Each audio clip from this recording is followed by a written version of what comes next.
The main talking point heading into the final race weekend of the 2023 F1 season, the Abu Dhabi Grand Prix, was the battle between the sport's biggest teams, Mercedes and Ferrari, for second place in the Constructors' Championship. This was the best position that the teams could have hoped for after it became clear that Red Bull's RB19 was going to be very dominant, which has been proven true as that car won 21 out of the 22 races in 2023, the highest Grand Prix victory percentage of any car in a single season. Mercedes had the upper hand heading into the weekend, but only by a very narrow margin of 4 points, which Charles Leclerc helped to close by overtaking Sergio Perez on the final lap of the Las Vegas Grand Prix. Whilst both of the teams have won many world championships in their history, they were still keen to secure the runner-up spot, which carries a $10 million prize money advantage over finishing third. However, finishing in third is not all that bad, as the teams receive more development tokens and wind tunnel time. Ferrari were predicted to have the fastest car over one lap of the Yas Marina circuit, helping them in qualifying where they had managed to take 7 pole positions compared to Mercedes' 1 heading into the UAE round. Mercedes had to manage their tyres well to hold their advantage in the standings, which they managed to do. The team took advantage of a controversial decision, which many feel was a mistake from the FIA. Today we're going to take a look at how that was a big blow for Ferrari. The weekend got off to a bad start for the Scuderia, as Carlos Sainz crashed heavily just 8 minutes into the second of Friday's practice session, hitting the barrier after spinning a turn 3. This crash will have a negative effect on the Ferrari budget, which has to remain within F1's budget cap and could cause an issue, as Sainz also had a big incident requiring new parts to be installed in Vegas.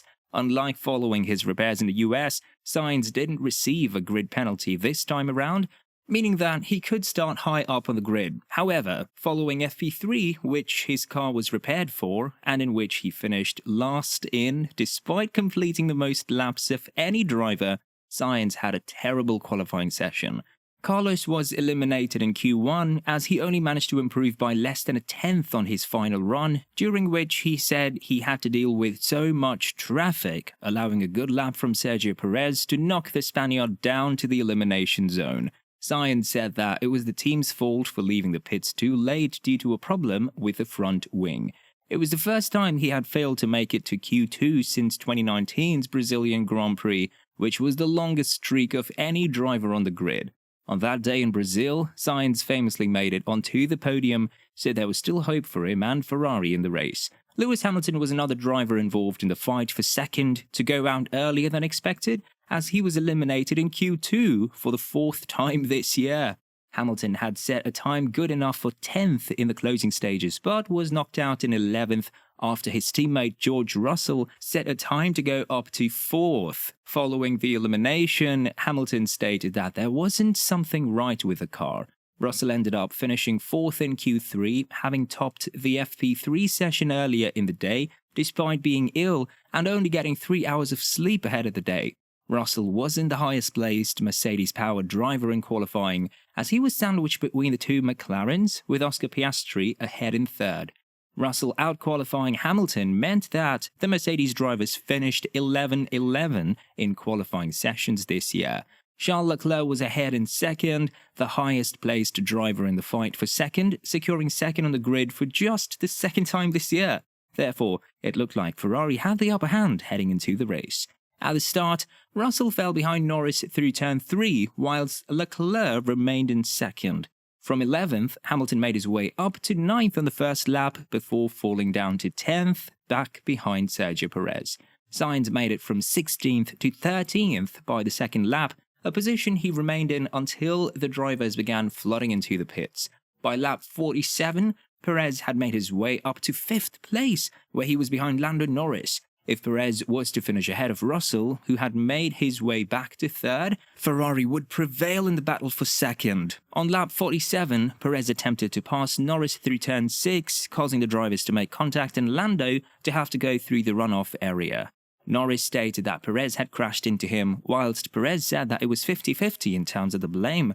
The stewards gave Perez a 5-second time penalty, which was going to make it harder for him to finish ahead of Russell, disadvantaging Ferrari. On the following lap, the Mexican driver made it past the Brit at the same turn where they had made contact a lap earlier. On lap 54, Perez made it onto the podium, passing Russell to take third place on the road. However, he had to build a 5-second margin over George if he was to be qualified as third. Leclerc was informed of the situation by his team, as on the final lap of the race, he gave Perez a slipstream and let him through in the hope that Sergio would be able to build the required margin. The Red Bull driver was only able to build a 3.9-second gap over Russell by the time the checkered flag fell, meaning that the final classification saw Leclerc promoted back to second, with Russell completing the podium and Perez in fourth. It was Leclerc's third second-place finish of the season, and his second in the last 2 races, illustrating his strong end to the year. Russell's P3 was his equal best finish of the year, with his only other podium coming back in June at the Spanish Grand Prix, which was Mercedes' best Grand Prix of the year, as they took a double podium with Hamilton in second. Over the course of the season, Mercedes took 8 podiums compared to the 9 of Ferrari, but failed to win a race in a season for the first time since 2011, compared to Ferrari, who won the Singapore Grand Prix.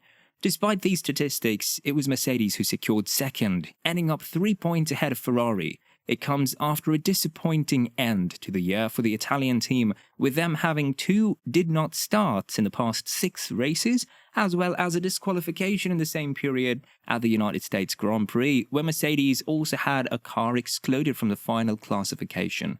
It was Russell who had a good chance to secure second for his team, giving him a good ending to a disappointing season in which he scored 59 points less than Hamilton, who finished 9th in Abu Dhabi. Sainz also had a disappointing race at the Yas Marina circuit, as he fell out of the points towards the end of the race and was forced to pit and retire on the final lap due to an engine issue. While Mercedes have been so used to winning over the last decade, the second-place finish will give the team something to cheer about going into the winter, where they will seek to address the clear issues with their car in an attempt to challenge Red Bull and to win a Grand Prix next year. Toto Wolff acknowledged their poor car design when he told George that it was a super difficult race with the car. On the extra prize money that his result secured, Wolff told Russell that he has made 2,500 people happy due to the extra bonuses that they will receive, which Toto said will go towards mortgages, tuition fees, kitchens, and other things. Following the race, Fred Vasseur said Ferrari's strategy gambled with Sainz to not cost his team second, and that it was Leclerc's idea to let Perez through. He added that the team could have been more aggressive, but advising Leclerc to attempt to slow Russell, much like Lewis Hamilton did to his own teammate in the 2016 World Title decider at Abu Dhabi, but that they wanted to finish the year on a positive tone. Both Mercedes and Ferrari had average years, but we'll be optimistic about next year and their chance at closing the huge gap to Red Bull. Thanks for watching this video. Don't forget to subscribe, turn on notifications, and leave a like if you enjoyed it. Please leave a comment letting us know your favorite moment of the 2023 season down below.